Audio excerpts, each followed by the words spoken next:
अटल कला साहित्य मंच के सभी सदस्यों को मैं प्रणाम करती हूँ। मैं रीना पांडे, रांची झारखंड से आज एक कृष्ण भगवान का सोहर लेकर आई हूँ। आइए इसे सुनते हैं। अगर पसंद आए तो लाइक, शेयर, कमेंट और फॉलो ज़रूर करें। धन्यवाद। एक मास गईले, दूसर मास औरो तीसर मास हो,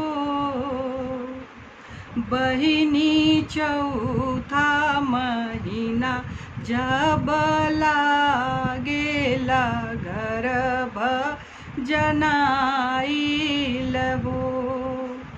बहिनी चौथा महीना जब लागेला गर्भ जनाइल हो।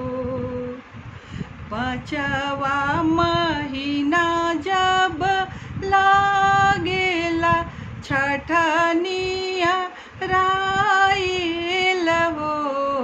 बहिनी सतवा महीना जब लागेला कंस पापी जाने लहो। बहिनी सतवा महीना जब लागेला कंस पापी जाने लहो। हथवा में डाले हाथ कड़िया तो गोड़वा जंजीरवा नुहो। बहिनी हनी बेला बजर केवाड़ पहरवा सब उनके लहो। बहिनी हनी बेला बजर केवाड़ पहरवा सब उनके लहो। आठवा महीना जब लागल नवनिया राइल हो।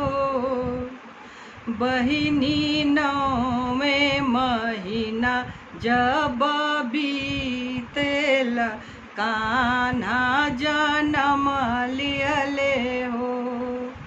बहिनी नौवे महीना जब बीतल कान्हा जन्म लिहले हो। हाथवा के खुले हाथ कड़िया तो गोड़वा जंजीर खुले हो।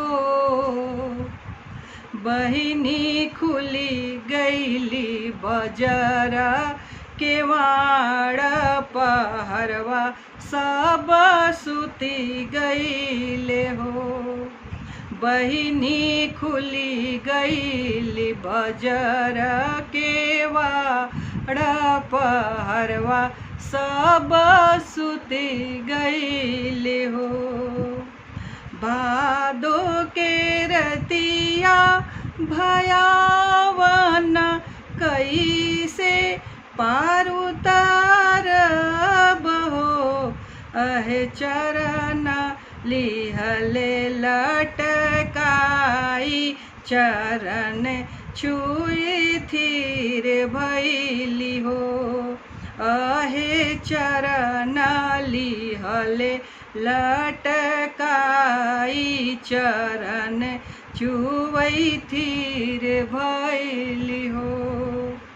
वसुदेव गईले जमुना पार, यशोदा जहाँ रहेली हो। अहे जसोदा के गोद डाल दिहले धंगरी न जागेली हो। अहे जसोदा के गोद डाल दिहले त धंगरी न जागेली हो।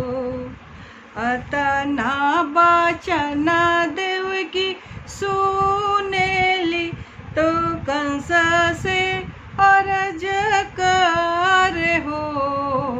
भैया सात बलकु मार दिहलु भवानी जानी बकसहु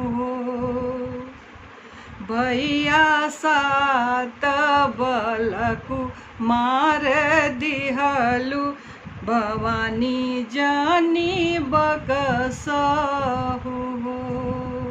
धन्यवाद।